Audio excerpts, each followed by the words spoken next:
Okay, continuing forward, I've got the the turnaround here on Saito looking pretty good. I feel pretty good with the characterizations.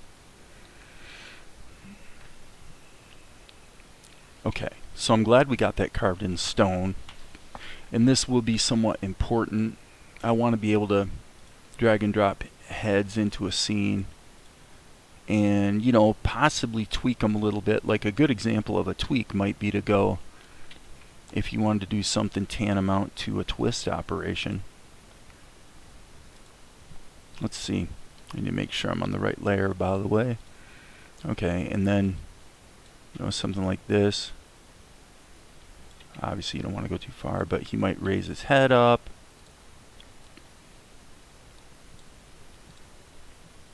Or conversely, scrunch his head down. That obviously didn't work because of the nose got distorted. But so there's definitely things we can do. However, there's a bitter pill that I have to swallow here, which is that I brought one of these shots into Inkscape, and I started tracing it. And the simple truth of the matter is, I can't compete with this. I mean, actually, to my surprise, I didn't realize Inkscape, and I've been using Inkscape for years, but let me show you how I did this. What I did was, I did all the inking like this. Just like here would be the chin. You just do straight lines like that, and then you hit F2, and you can go in and tweak them. Okay? Now, ultimately, whatever you're going to end up with, there's a few advantages that I'm having to, like, face the reality that to not do it this way is pretty stupid. Which is that, number one, this is vector art. This is SVG, and those of you who love Krita and tell me, well, you can do SVG in Krita, you guys need to go try it, because the performance is absolutely atrocious. It doesn't even compare to Inkscape. But anyway, another thing which I did not know is that Inkscape will, when you're doing ink and paint, it will close gaps for you. As you can see, if we take the fill tool, you can close gaps, small, medium, large. Seems to work pretty well.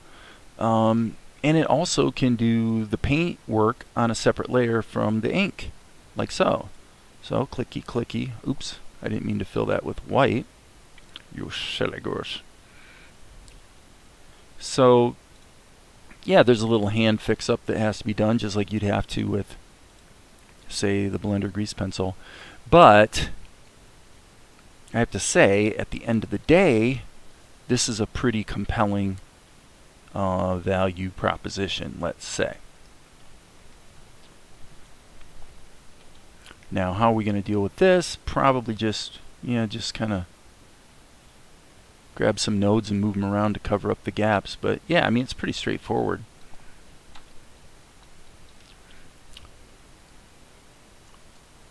Up here, kind of a similar situation.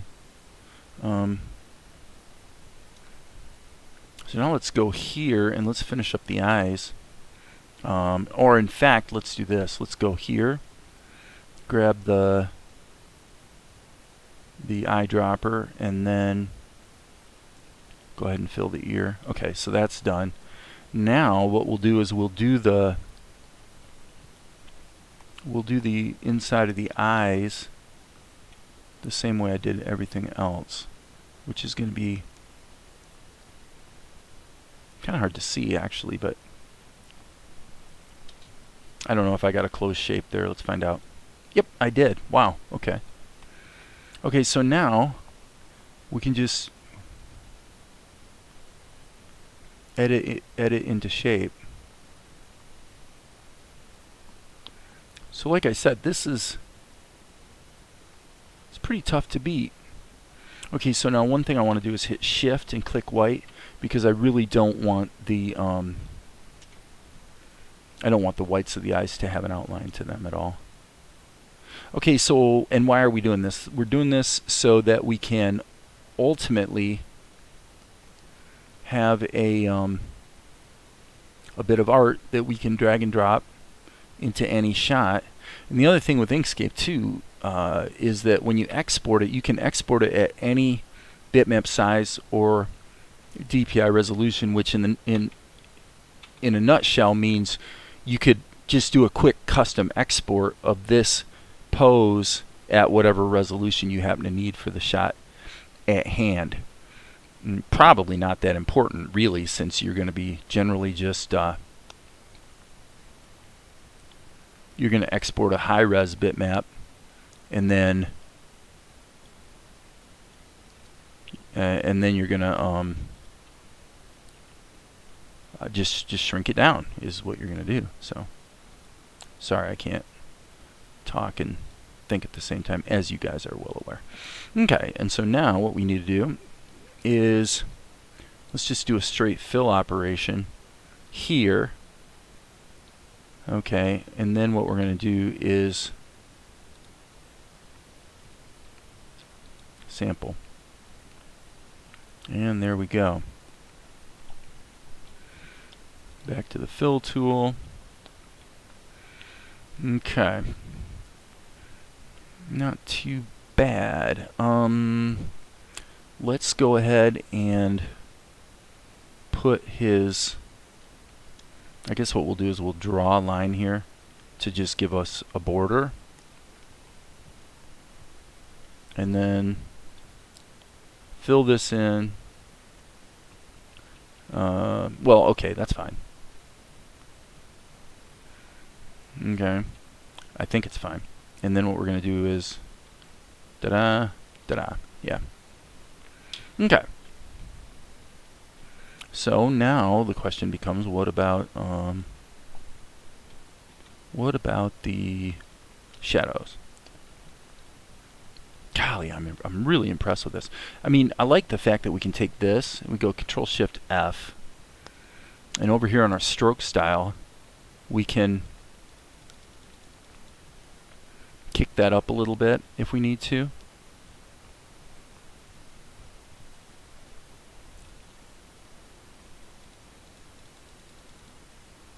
So adjust to taste.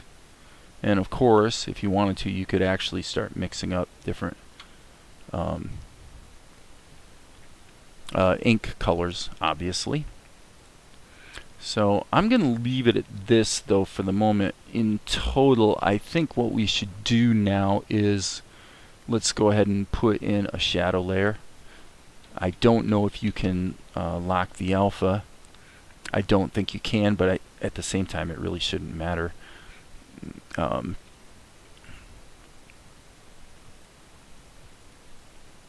So what we're going to do is let's go ahead and just draw some shapes. Okay, so I'm using the pencil tool, and I've got the smoothing cranked up reasonably high, 39, so should work pretty well for shadows. Let's go ahead and zoom in here. You'll notice I'm clicking a lot because I actually don't really know a lot of hotkeys in Inkscape. I never have. Okay, so now there's that, and what we want is we want black, and then the shadow layer we're gonna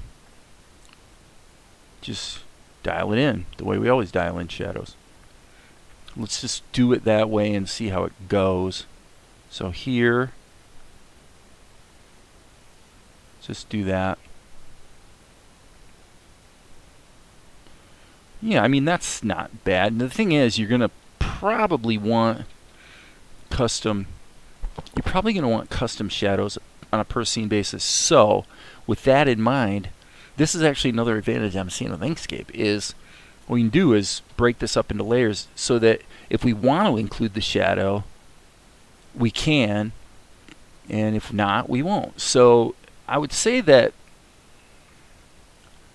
this looks like a pretty flexible solution for ink and paint, in my opinion.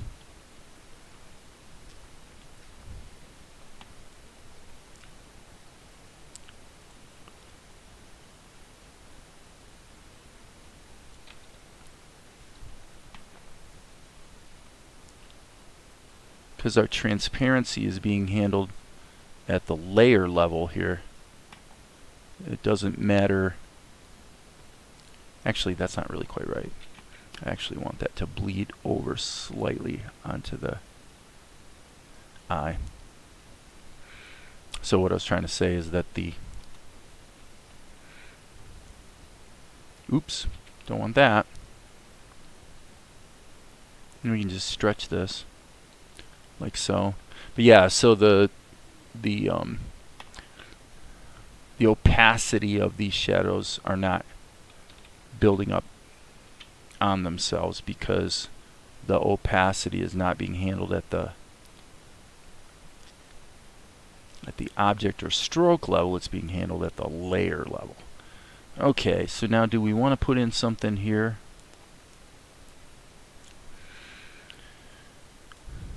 It wouldn't be the greatest crime ever. And obviously we can always change our minds. So here, I'm going to actually go back to this tool. Alright, so here's how we're going to do it. We're going to go boom, boom, boom, boom. And now just follow this contour here.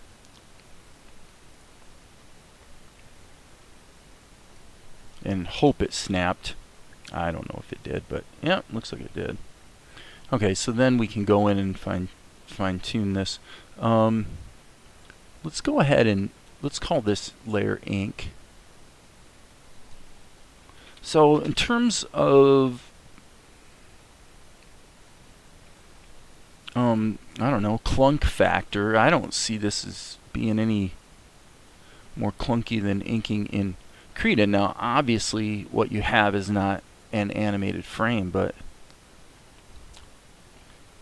actually, interestingly enough, if you were going to go to Krita with this, you could, believe it or not, I'll show you this. You can grab this whole object right here. Did I get everything? And if you copy and paste, Control V, then actually, okay, it didn't do it correctly because I have the layers locked. Sorry. Unlock those layers, you silly goose. Okay, so now what should happen is this should actually come into Krita as a vector layer. Yeah, so that's all, believe it or not, that's all vectors. So you could, now that's real interesting because this is infinitely scalable too in Krita, and it's actually a super efficient vector drawing because the original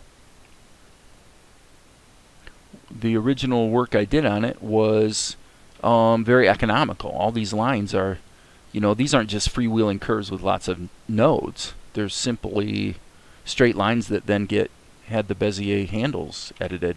Now I do see here something a little interesting here in Inkscape. Here in Krita, you can kind of see some of the stupidity of Krita here, because why is this even visible when I just shrank it? You know, that's actually a buffer error as far as I know. It's not like I'm making a copy. So I hit enter, and okay, so when I click this, this shouldn't work at all, actually. What is it saying? A selected layer cannot be transformed via the active transformation node. Good, that's what I expected. You can do this, but you can't do liquefy and whatnot. Now okay, so again, why I'm even seeing this here is a mystery to me. Because, okay, so I'm turning this off. Let's unsolo it. That's very strange.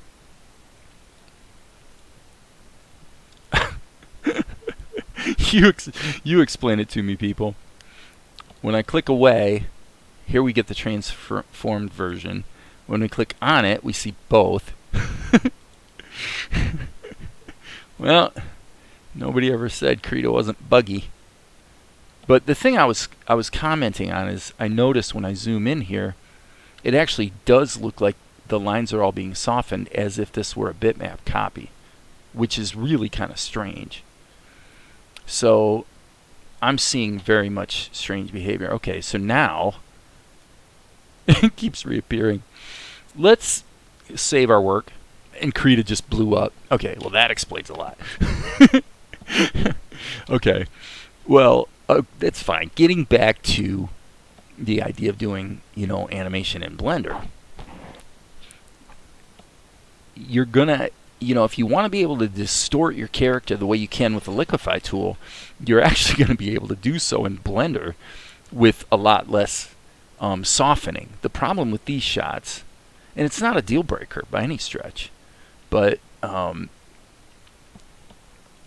massaging of the drawings that I had to do in order to get them to where they looked right, by the time I got to that point, there's a lot of softening that has taken place.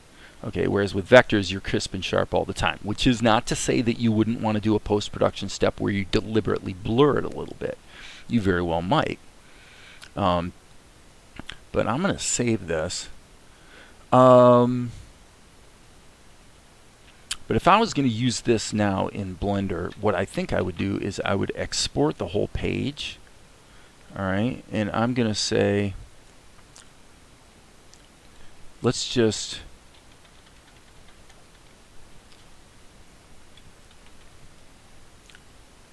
Saito 3/4. Now, there are some hiccups to take into account here, or consideration using Inkscape, and the big one is we don't really have a great way to turn this into a seamless image sequence where everything is lined up properly. And frankly, in Blender, if you and this is some experiments I did, just really quick and dirty mapping to 3D, just so I could see what he would look like if he was actually camera mapped, and then distorted that way. So obviously the model is hopelessly deficient, and I also was mapping a 3/4 view to this.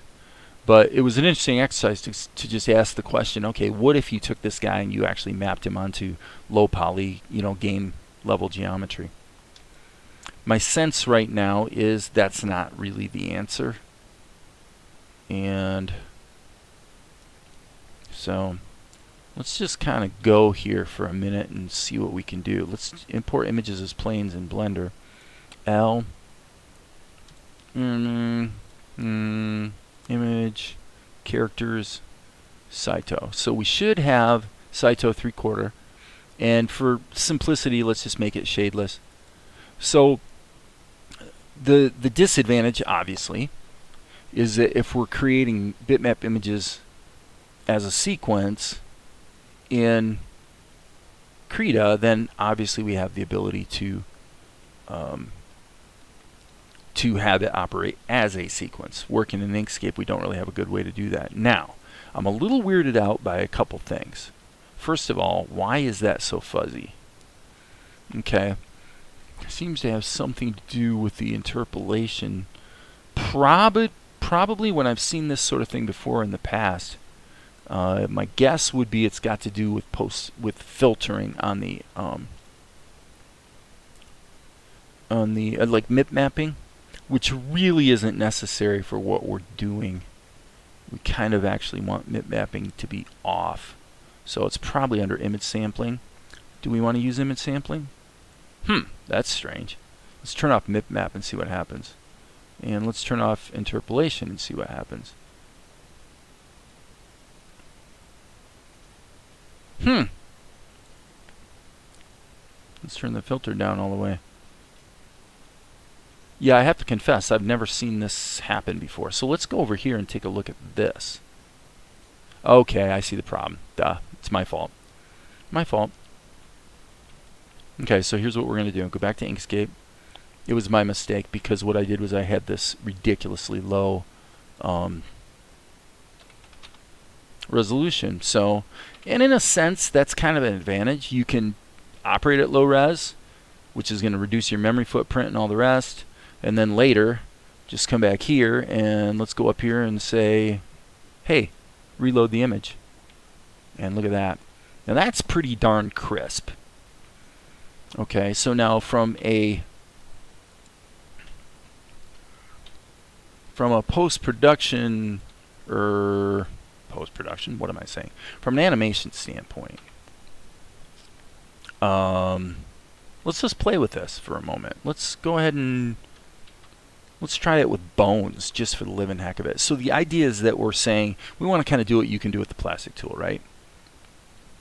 Okay.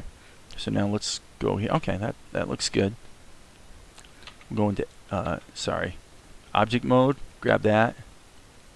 And then what we're going to do is just go boom. And we'll just keep extruding this. And then I really don't probably need something up here, but I'll just go ahead and extend that to another bone. And then we'll just see how it works. And question is, okay, why do I keep jumping into normally when you subdivide a mesh, doesn't necessarily show up as with all the subdivision visible. Rather, I was kind of expecting it to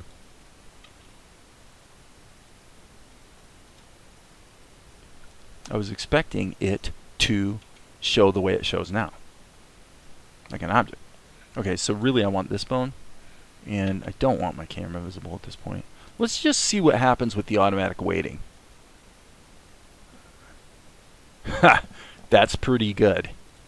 That's pretty good. And obviously, what you could also do, now what you don't want to do is combine these. Okay, that's important. Okay, I'm going to just bend this back. Combine these techniques. In other words, let's go back to object mode and grab this. And we don't want to be in weight paint mode. You silly goose. We want to be in edit mode. Okay. So now if we were going to take a different strategy altogether and say, well, let's just distort this. Let's set our anchor point right here. So I'm going to click there and hit the period key so that I'm effectively going to rotate around the 3D cursor. Now I want to look at the O key. Okay, yeah, the O key was off, it appears. So rotate, and so now we're kind of getting a similar effect that we got with the bones, which is great.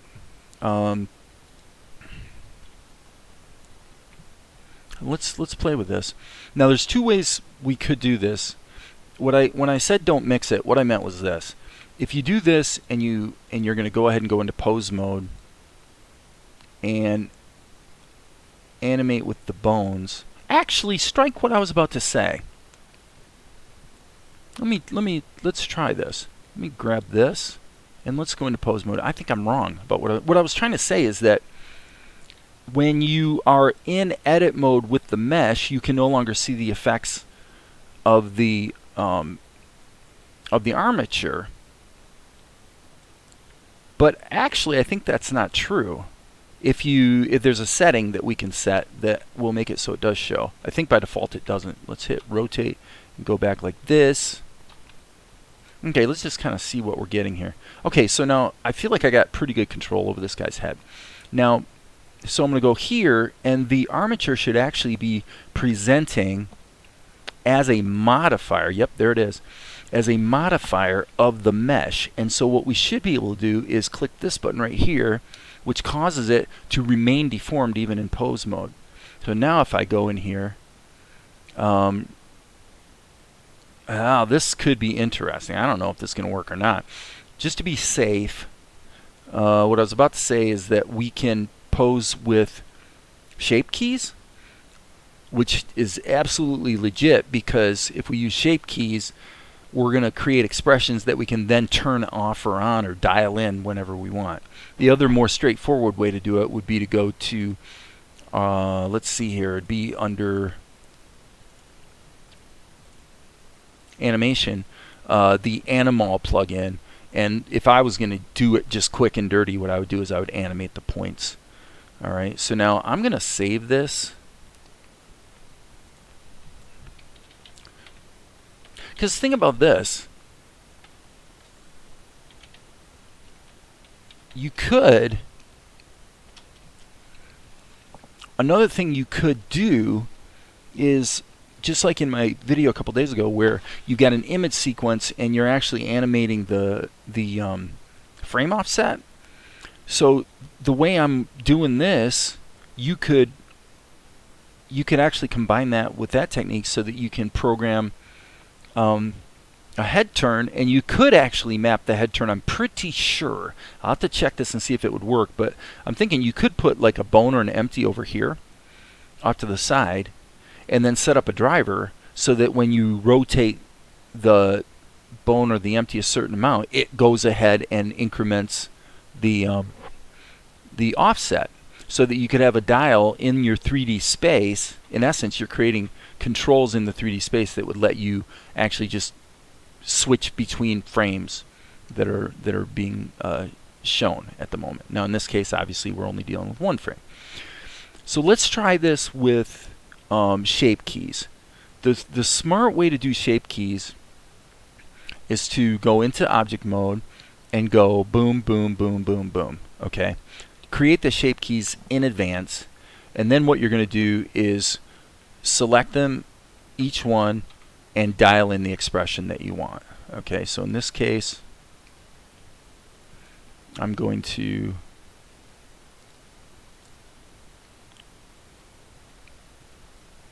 I don't like that, but you can see what I'm going after here. I'm going to try to, okay, yeah, this really isn't working, so I have to say I'm going to go back to my earlier recommendation. I wouldn't even try to do the shape keys until, okay, let me put this another way.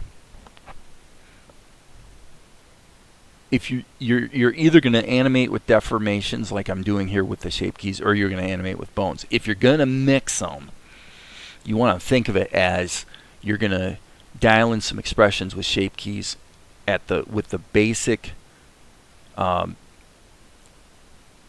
unmodified shape, which is this. And then for broader movement, like I'm doing with the bones, that's where the bones would be modifying the mesh. So it happens in this order. You've got your mesh with your art on it. You've got shape keys that may be invoked to change the expression, for example. Then that is going to be what's animated with the bones. Okay? Clear enough? So now I'm going to take these guys, just so I'm not like driving myself crazy here. And probably what I could do is, yeah, let's just move it into layer 2. So M2. Oops, didn't mean to do that, folks. I really need to be in object mode. Sorry. Object mode. Move to layer 2. That's kind of interesting that you can move individual bones. So now what we want to do is we want to turn off the visibility of it completely, so it's not distracting us. Then we can go and set up our shape keys. So key number 1. What is key number 1? Key number 1 is going to be Saito's angry face. So we're going to go down a little bit.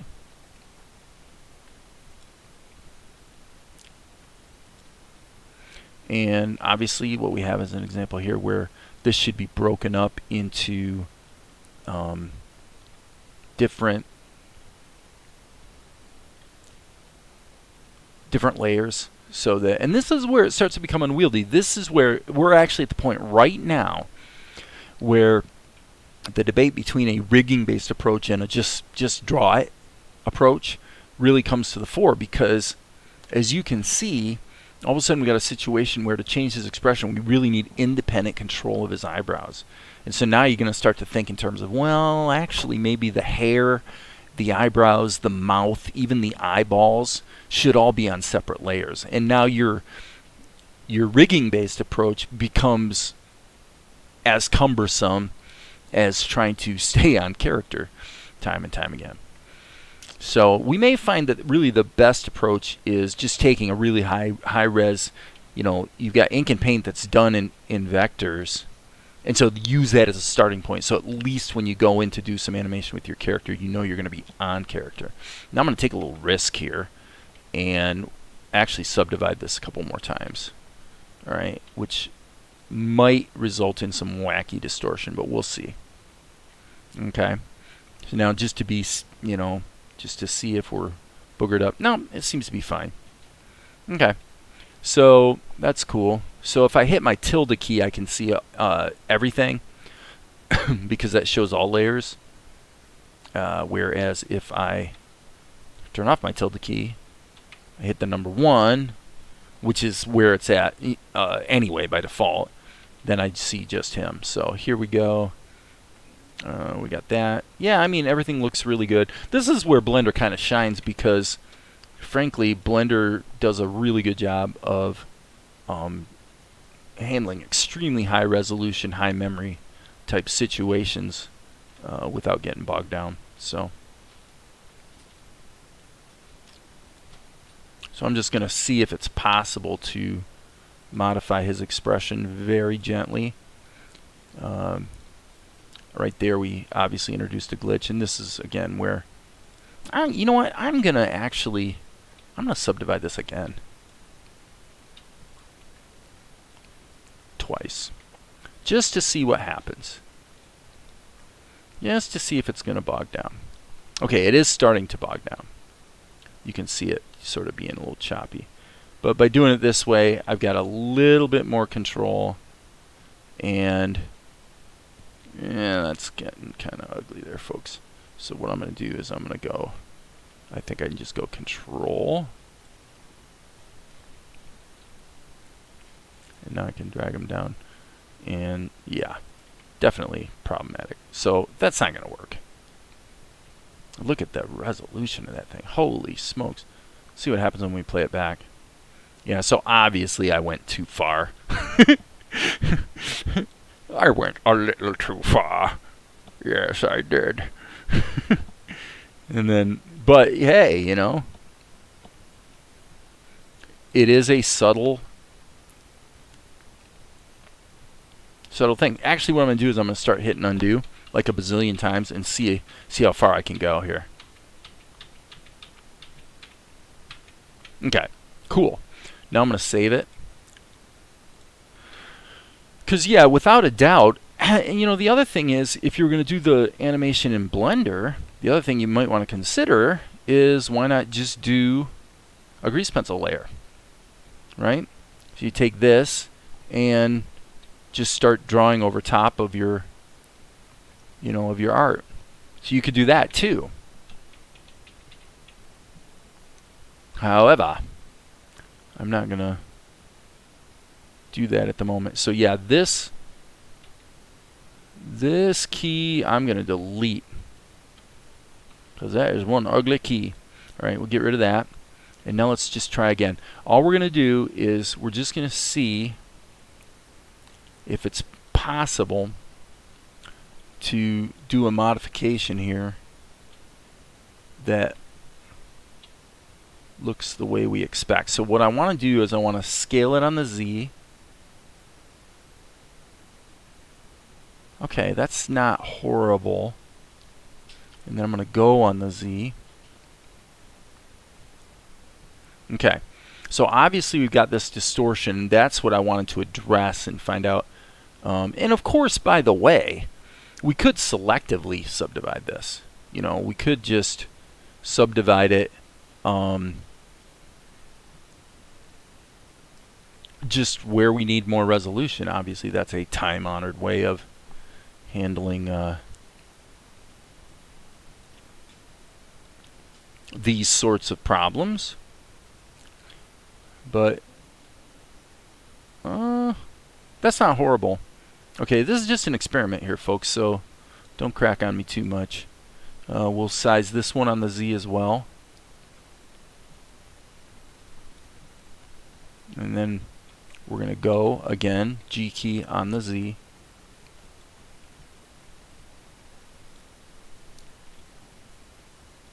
Okay. Yeah. So this is again where we want to break up the layers, because obviously we don't want his hair jumping around when we use a shape key. So, and if you wanted to do this and animate it, you would just mouse over this and set the value, hit the I key and set the value. And let's see, I key. Where's the key? Oh, I made a boo-boo apparently. I guess you need to move it and then set the key, and this really should be in dope sheet mode, by the way. Okay. So now we are going to jump back to our modifier, which we should now be able to see, and so we get the combination of the two actions. The rub, what makes this kind of a no-go, obviously, is the crappy quality here. Alright, can we fix that? I think actually we can, but instead of, I know what I'm doing wrong here. Instead of subdividing the mesh, I should actually be using a subdivision surface modifier. And let's just see, if we put that before, we'll do 2 in the view. Yeah, see, that did the trick. So you want to have enough resolution to sort of move things around, but then to keep things clean, you can use a subdivision surface. So, and I'm not sure if you want to subdivide UVs, but it seems like you would want to. Seems like that would be desirable. And if you look at it rendered, yeah, not too shabby. So I don't think it needs to be at a level of 3 though.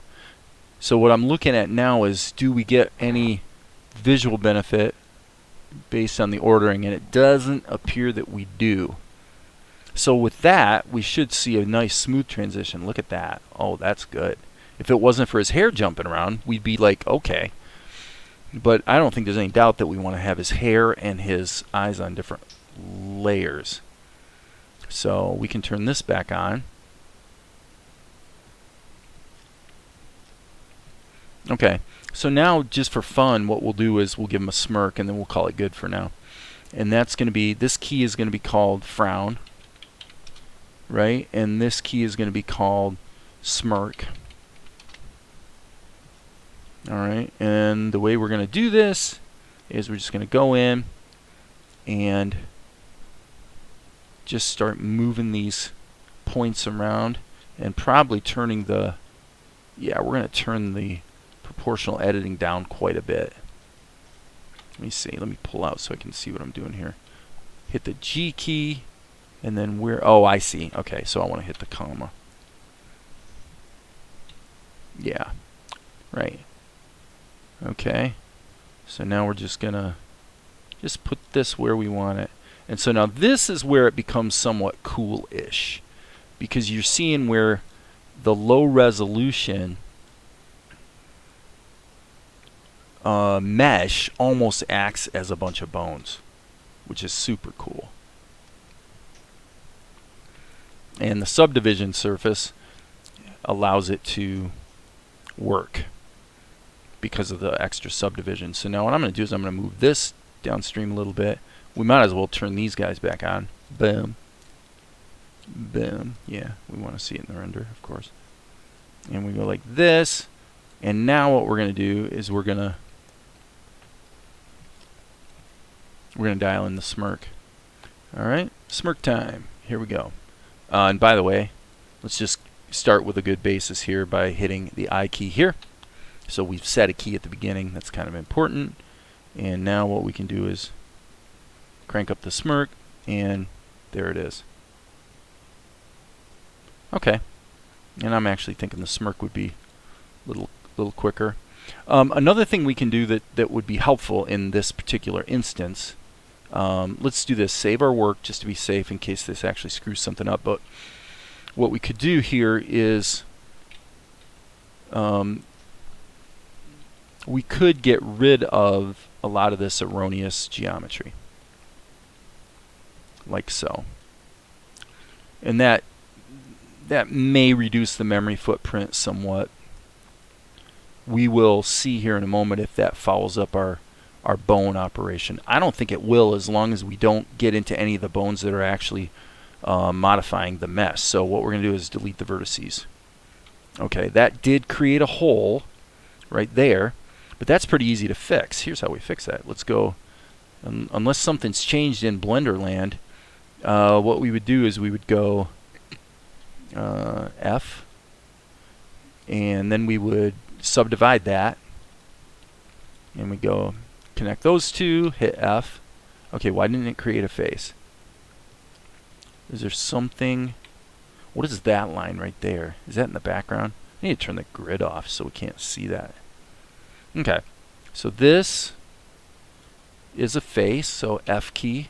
At least back in the day, this is how we did it in Blender. I don't know if anything's changed, but definitely looks like something's wacky.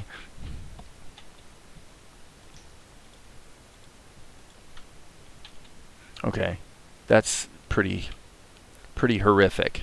So all we can do, well, okay, what just happened? Did the, oh, I see what happened. Okay. All right, let's just be a little more conservative this time. X. Ah, darn. Jeez. I wonder why. Oh, I know why. Stop that. I had that vertex selected. Okay, I am an idiot. I am a silly goose. Okay. Very silly goose here. X vertices. Okay. Now I'll bet you everything works fine. Okay. I'm going to take a break, folks. This is kind of fun, kind of different, and we will continue. There will be more later.